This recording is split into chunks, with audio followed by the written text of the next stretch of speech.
আচ্ছা, হজের ব্যাপারটা আসলে কি? হজ করতে কাবা ঘরেই কেন যেতে হয়? নিজ নিজ এলাকায় কেন হজ করা যায় না?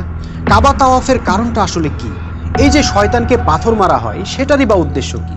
হাজরে আসওয়াদে সবাইকে চুমু খাইতে হবে, এটাই বা কেন? তাছাড়া অমুসলিমদের জন্য হজের ময়দানে প্রবেশ নিষিদ্ধ, এর আবার কারণ কি? অমুসলিমরা হজের ময়দানে থাকলে কি এমন অসুবিধা? তার চাইতে বড় প্রশ্ন হলো, হজের জন্য রংবিহীন সেলাইবিহীন সাদা কাপড় কেন পরতে হয়? জোব্বা পাঞ্জাবি পরে বা স্যুটকোট পরে কেন হজ করা যায় না? বন্ধুরা, হজ সম্পর্কে আমরা ছোটবেলা থেকেই কতগুলো নিয়ম কানুনের কথাই কেবল শুনে এসেছি, কিন্তু এসব নিয়ম কানুন, বিধিনিষেধ ও রীতিনীতি কেন দেওয়া হয়েছে, এসবের উদ্দেশ্য কি, কাজ কি, সেটা আমাদেরকে কেউই বলেনি। ফলে আমাদের হাজিরা হজ করতে যাচ্ছেন, নিয়ম কানুন পালন করছেন আর ঘরে ফিরে আসছেন, কিন্তু তাদের নিজেদেরও চরিত্রের বিশেষ কোনো পরিবর্তন আসছে না। হতভাগা এই মুসলিম উম্মারও চেহারায় কোনো পরিবর্তন আসছে না। অথচ রাসূল সাল্লাল্লাহু আলাইহি সাল্লাম সারা জীবনে হজ করেছেন মাত্র একবার, আর সেই এক হজেই পাল্টে গিয়েছিল পুরো আরব উপদ্বীপের ভাগ্য। বন্ধুরা, আজকের ভিডিওতে আমরা হজ ও হজের বিভিন্ন নিয়ম কানুন ও রীতিনীতির কোনটার কি উদ্দেশ্য, কোনটার কি কাজ, সেটা জেনে নিব ইনশাল্লাহ। আশা করি ভিডিওটা মনোযোগ দিয়ে শেষ পর্যন্ত দেখবেন। প্রথমেই জানা যাক হজ আসলে কি। বন্ধুরা, বর্তমানে মনে করা হয় হজ হলো আল্লাহর ডাকে সাড়া দিয়ে তার কাবা ঘরে গিয়ে হাজিরা দেওয়া। তো ভাইজান, আল্লাহর ডাকে সাড়া দিতে আপনাকে 1000 মাইল পথ পাড়ি দিয়ে মক্কায় যেতে হবে কেন? আল্লাহ কি শুধু কাবা ঘরেই আছেন? তিনি তো বলেছেন তিনি আমাদের ঘাড়ের রগের চাইতেও নিকটে আছেন। আমরা যেখান থেকেই তার ডাকে সাড়া দেই তিনি আমাদের কথা শুনবেন। কিন্তু হজের নিয়ম হচ্ছে সারা পৃথিবী থেকে লক্ষ লক্ষ মুসলমান হাজার হাজার মাইল পথ পাড়ি দিয়ে মক্কায় একটা নির্দিষ্ট স্থানে একত্রিত হওয়া। তাছাড়া হজে প্রচুর নিয়ম কানুন অনুসরণ করতে হয়। লক্ষ লক্ষ মানুষের ভিড়ে শত শত নিয়ম শৃঙ্খলা অনুসরণ করে কি আল্লাহকে ভালোভাবে ডাকা যায়, নাকি একাকে নিভৃতে মনোযোগ দিয়ে ডাকা যায়? অবশ্যই একা একা ভালোভাবে ডাকা যায়, কিন্তু হজের নিয়ম হচ্ছে লক্ষ লক্ষ মানুষের ভিড়ে উপস্থিত হওয়া। এ থেকেই বোঝা যায় হজ শুধুই একটি উপাসনা সর্বস্ব বিষয় নয়, এর অন্য কোনো জাগতিক উদ্দেশ্যও আছে। প্রশ্ন হলো, কি সেই জাগতিক উদ্দেশ্য? বন্ধুরা, প্রকৃতপক্ষে হজ হলো মুসলিম উম্মার বার্ষিক মহাসম্মেলন। আমি জানি এই কথাটা একটু কঠিন শোনাচ্ছে, তাই সহজে বোঝার জন্য আরেকটু বিস্তারিত বলা যায়। দেখেন, ইসলামের সিস্টেম হলো পুরো মুসলিম উম্মা হবে এক জাতি এবং তাদের ইমাম বা কেন্দ্রীয় নেতা হবেন একজন। তার নিযুক্ত আমিরগণ বিভিন্ন এলাকার প্রশাসনিক কার্যক্রম পরিচালনা করবেন, আর এই কাজে মসজিদগুলো হবে রাষ্ট্রীয় কার্যালয়ের মতো। প্রতিদিন 5 ওয়াক্ত নামাজের জন্য মুসলমানরা যখন মসজিদে একত্রিত হবে, তখনই তাদের ছোটখাটো স্থানীয় সমস্যার সমাধান আমিরের কাছ থেকে পেয়ে যাবে। যদি ওখানে সমাধান না হয়, তাহলে সপ্তাহে একদিন জুমার ব্যবস্থা রাখা হয়েছে, সেখানে জুমার নামাজ শেষে ওই সমস্যার সমাধান হয়ে যাবে। কিন্তু ধরেন সমস্যাটা আরো বড় কোনো জাতীয় সমস্যা, তাইলে সেটার সমাধান কিভাবে হবে? সেজন্য আল্লাহ রেখেছেন আরাফাতের ময়দান। বছরে একদিন সারা বিশ্বের নেতৃস্থানীয় মুসলিমরা হজের ময়দানে সমবেত হবেন।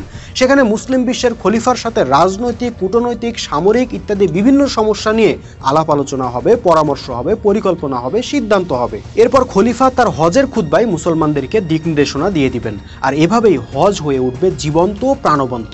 বন্ধুরা, বর্তমানে জাতিসংঘের সম্মেলনে কি হয়? সারা বিশ্ব থেকে শাসকরা জাতিসংঘে মিলিত হয়ে বৈশ্বিক সংকট নিয়ে আলাপ আলোচনা করেন ও সিদ্ধান্ত নেন। ইসলামও তো সার্বজনীন জীবন বিধান, কাজে সারা বিশ্বের মুসলমানরা যাতে বছরে একবার একত্রিত হয়ে আলোচনা পরামর্শ করে সিদ্ধান্ত নিতে পারে, সেজন্য আল্লাহ দিয়েছেন হজের বিধান। এখানে প্রশ্ন আসতে পারে, তাহলে হজ কি শুধুই একটা মহাসম্মেলন? এর সঙ্গে কি আধ্যাত্মিকতার বা পরকালের কোনো সম্পর্ক নেই? অবশ্যই আছে। বন্ধুরা, এতক্ষণ যেটা বললাম সেটা হলো হজের জাগতিক পার্ট, কিন্তু এর আরেকটা পার্ট আছে যা আধ্যাত্মিক, সেটা এই ভিডিওর শেষে বলা হবে ইনশাল্লাহ। আপাতত এখন জানা যাক হজের সময় কাবা তাওয়াফ করতে হয় কেন। আমরা সবাই জানি হজের অন্যতম একটা নিয়ম হলো কাবা ঘর তাওয়াফ করা। এই যে কাবা ঘর তাওয়াফ করা, এর মানেটা আসলে কি? এটা কি কখনো ভেবে দেখেছি আমরা? প্রকৃতপক্ষে কাবা ঘর হলো মুসলিম উম্মার ঐক্যের প্রতীক, আর এই কাবাকে কেন্দ্র করে সারা বিশ্ব থেকে আগত মুসলিম প্রতিনিধিগণকে তাওয়াফ করতে হয়, যার অর্থ হলো সারা বিশ্বের মুসলিমদের মনে, মগজে, চিন্তায়, চেতনায় গেঁথে দেওয়া যে তোমরা যেখানেই থাকো, পৃথিবীর যে প্রান্তেই থাকো, তোমরা কিন্তু এক উম্মা। তোমাদের কেবলা কিন্তু একটা, লক্ষ্য একটা, উদ্দেশ্য একটা, আর সেটা হলো সমস্ত পৃথিবীতে আল্লাহর হুকুম বিধান প্রতিষ্ঠা করে সমগ্র মানবজাতিকে ঐক্যবদ্ধ করা। সেই লক্ষ্য অর্জনের জন্য তোমাদেরকে নিরন্তর ছুটে চলতে হবে, থেমে যাওয়া যাবে না, স্থবির হয়ে যাওয়া যাবে না, এবং এই লক্ষ্যকে বাদ দিয়ে অন্য কোনো লক্ষ্য স্থির করে নেওয়া যাবে না। বন্ধুরা, হজের আরেকটা আনুষ্ঠানিকতা হলো শয়তানকে পাথর মারা। শয়তান তো পৃথিবীর কোনো নির্দিষ্ট একটা জায়গায় বসে থাকে না যে আপনি সেদিকে লক্ষ্য করে পাথর মারলেন আর সেই পাথরের আঘাতে সে মারা পড়লো। তারপরও হাজিদেরকে শয়তানকে লক্ষ্য করে পাথর মারতে হয়। প্রকৃতপক্ষে এটা একটা প্রতীকী বিষয় যা হাজিদেরকে অন্যায়, অসত্য ও ইবলিশের বিরুদ্ধে সদা সতর্ক থাকা ও প্রচেষ্টা চালিয়ে যাবার শিক্ষা দিয়ে থাকে। এই আনুষ্ঠানিকতা হাজিদেরকে প্রতিবাদের চেতনা শিক্ষা দেয়, অন্যায়কে রুখে দেওয়ার প্রেরণা যোগায়। হজের এই ময়দান থেকে নিজ নিজ এলাকায় ফিরে গিয়ে হাজিরা যাতে এভাবেই অন্যায় ও অসত্যের বিরুদ্ধে ফুঁসে ওঠে, শয়তানের সাথে কখনো আপোষ না করে, সেটাই এই আনুষ্ঠানিকতার মূল শিক্ষা। কিন্তু কালো পাথরে চুমু খাওয়া কেন? বন্ধুরা, হাজরে আসওয়াদ বা কালো পাথরে চুমু খাওয়ার পেছনেও কারণ আছে, উদ্দেশ্য আছে। এই পাথরের আলাদা কোনো ক্ষমতা নেই যে এই পাথরে চুমু খেলে তা আপনার কোনো উপকার করবে কিংবা চুমু না খেলে কোনো ক্ষতি হবে। কিন্তু তবু কেন এই পাথরে চুমু খেতেন সাহাবীরা? আসল ঘটনা হলো, সারা বিশ্বের লক্ষ লক্ষ মুসলমান যখন একত্রিত হয়ে একই পাথরে চুমু খায়, তখন এই পাথরটাও হয়ে ওঠে মুসলিমদের পারস্পরিক সৌহার্দ্য, ভালোবাসা ও ভ্রাতৃত্বের মেলবন্ধন।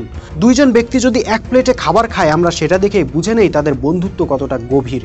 একইভাবে এই উম্মার ঐক্যের জন্য ও সংহতির জন্য একটা পাথরকে পর্যন্ত আল্লাহ কাজে লাগিয়েছেন, যাতে একই পাথরে চুমু খাওয়া মুসলিমরা বুঝতে পারে তারা একে অপরের কতটা আপন, কতটা ঘনিষ্ঠ। বন্ধুরা, সাহাবীদের যুগে যখন হজ হতো, মক্কার নির্দিষ্ট এলাকায় কোনো অমুসলিম ব্যক্তি প্রবেশ করতে পারতো না। আজকের যুগেও দেখবেন মক্কায় নির্দিষ্ট একটা এলাকা অমুসলিমদের জন্য নিষিদ্ধ। কিন্তু এর কারণ কি? অমুসলিমরা মুসলিমদের হজের দৃশ্য, নামাজের দৃশ্য এসব দেখলে অসুবিধাটা কোথায়? আসলে এই নিষেধাজ্ঞার অন্য কারণ আছে।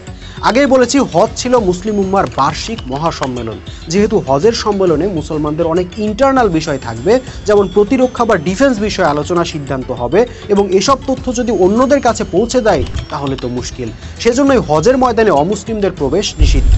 অনেকটা আধুনিক যুগের ক্যান্টনমেন্টগুলোতে যেমন সবার প্রবেশাধিকার থাকে না, একমাত্র ডিফেন্সের লোকেরাই প্রবেশ করতে পারেন, ঠিক তেমনি হজের ময়দানও সবার জন্য উন্মুক্ত নয়। বন্ধুরা, এখানেই হজের আধ্যাত্মিকতার দিক সম্পর্কিত। দেখুন, ইসলামের সকল আমলেরই দুইটা দিক আছে, একটা জাগতিক আর একটা আধ্যাত্মিক। হজেরও তাই। হজের ময়দান একদিক থেকে মুসলিম উম্মার বার্ষিক মহাসম্মেলন, যা থেকে তাদের জাগতিক বিভিন্ন সংকটের সমাধান আসবে, একইভাবে কিন্তু এটা আধ্যাত্মিকতারও নিখুঁত একটা মহড়া। হজের ময়দানে দুনিয়াবি ভোগবিলাসিতার কোনো সুযোগ নেই।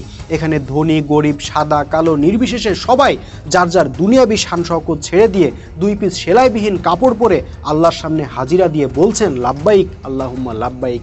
এজন্য একখণ্ড হাসরের ময়দান, যেন সবাই সবকিছু পেছনে ছেড়ে শুধু আল্লাহর সন্তুষ্টির জন্য ভিক্ষুকের বেশে উপস্থিত হয়েছেন আল্লাহর ডাকে। হজের সময় এই মানুষগুলোর আত্মার ফরিয়াদ হবে এমন যে, হে আল্লাহ, আজকে যেভাবে আমি আমার সর্বস্ব পার্থিব সম্পদ, স্ত্রী, পুত্র, পরিজন, ঘর বাড়ি ছেড়ে তোমার ডাকে সাড়া দিয়ে এই ময়দানে এসে দাঁড়িয়েছি, একইভাবে যেন তোমার দিন প্রতিষ্ঠার সংগ্রামে আমার সমস্ত জীবন সম্পদ কুরবান করে হাসরের দিন তোমার সামনে মুমিনের মর্যাদা নিয়ে এভাবেই দাঁড়াতে পারি। তুমি আমাকে সেই তৌফিক দিও। বন্ধুরা, খেয়াল করেছেন কি, একদিকে জাতির লক্ষ্য অর্জনের জন্য জাগতিক বিভিন্ন প্ল্যান, পরিকল্পনা ও প্রচেষ্টায় শরিক হওয়া, জাতির ইমামের দিক নির্দেশনা ভালোমতো বুঝে নেওয়া, আরেকদিকে ব্যক্তিগতভাবে এই সমাবেশকে হাসরের মহড়া হিসেবে বিবেচনা করে দুনিয়াবি লোভ লালসা থেকে বেরিয়ে আসার শিক্ষা। এর চাইতে উত্তম ভারসাম্যপূর্ণ ব্যবস্থা আর কি হতে পারে? এই হলো হজ, প্রকৃত ইসলামের হজ।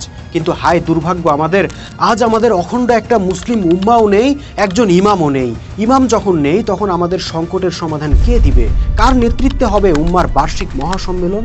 কে দিবে সিদ্ধান্ত? না, কেউ নেই। যারাও বা আছেন, সেই মুসলিম নেতারা এখন আর জাগতিক সংকট সমাধানের জন্য হজের দিনে আরাফাতের ময়দানে ছুটে যান না। তারা এখন ছুটে যান new York, Geneva, Moscow, Beijing কিংবা লন্ডনে। পশ্চিমা প্রভুরাই এখন ঠিক করে দেয় কিভাবে চলবে মুসলিম দেশগুলো। ওদের নির্দেশে আমরা এক উম্মা ভেঙে 57 টুকরা হই, ওদের সহায়তা নিয়ে একে অপরের বিরুদ্ধে যুদ্ধ করি, ওদের চাপিয়ে দেওয়া বিধানে আমাদের রাজনীতি, অর্থনীতি, বিচার ব্যবস্থা চালায়। এক কথায় ওরাই এখন আমাদের প্রভু, আমাদের ইলাহ, আর ওদের দেশগুলোই আমাদের কেবলা। তবে হ্যাঁ, হজ কিন্তু আমরা বাদ দেই নাই। টাকা পয়সা জমিয়ে প্রতি বছর লক্ষ লক্ষ মুসলমান ছুটে যাচ্ছি মক্কায়, বিশাল বড় জমায়েতে যোগ দিচ্ছি, কিন্তু কেন যোগ দিচ্ছি জানি না। কাবা তাওয়াফ করছি, কিন্তু কেন করছি জানি না। শয়তানকে পাথর মারছি, কিন্তু কেন মারছি জানি না। বেতনভুক্ত মুফতি সাহেবের হজের খুতবা শুনছি, কিন্তু কি বলছে বুঝি না। সেলাইবিহীন কাপড় পরে সাফা মারওয়ায় দৌড়াদৌড়ি করছি, কিন্তু কেন করছি জানি না। শুধু জানি হজ করতে যাইতে হবে, গেলে অনেক সওয়াব হবে, দেশে ফিরলে সবাই হাজী সাহেব বলবে ইত্যাদি। তাহলে কি হজে যাব না? বন্ধুরা, হজ ইসলামের অবশ্য পালনীয় একটা ফরজ বিধান, তাতে কোনো সন্দেহ নাই। সুতরাং কাউকে হজে যেতে নিরুৎসাহিত করার প্রশ্নই ওঠে না। আমি শুধু এটাই বোঝাতে চেয়েছি যে রাসূল সাল্লাল্লাহু আলাইহি সাল্লাম ও সাহাবীদের যুগে যেভাবে হজ অনুষ্ঠিত হতো, যে লক্ষ্যে হজ অনুষ্ঠিত হতো, ওই হজ আর বর্তমানের এই হজে আকাশ পাতাল পার্থক্য। বর্তমানে চলছে প্রাণহীন, উদ্দেশ্যহীন, আচার অনুষ্ঠান সর্বস্ব একটা আনুষ্ঠানিকতা। পক্ষান্তরে প্রকৃত ইসলামের হজ ছিল জীবন্ত, প্রাণবন্ত, গতিশীল ও ইতিহাস সৃষ্টিকারী একটা আমল। প্রশ্ন হলো, সেই হজ কিভাবে ফিরে আসবে? হ্যাঁ বন্ধুরা, সেই প্রকৃত ইসলামের জীবন্ত হজকে ফিরে পাবার উপায় একটাই, পুরো জাতিকে তাওহীদের ভিত্তিতে একজন ইমামের নেতৃত্বে ঐক্যবদ্ধ করতে হবে। যেদিন মুসলিম জাতি হবে একটা, নেতা হবেন একজন, হুকুম চলবে আল্লাহর, সেদিন এক হজেই পুরো উম্মার চেহারা পাল্টে যাবে ইনশাল্লাহ। সেই লক্ষ্য অর্জনে জানমাল দিয়ে সংগ্রামে নামতে আপনি কি প্রস্তুত? হোয়াটসঅ্যাপ নাম্বারে নক দিয়ে আপনার মতামত জানাবেন আশা করি।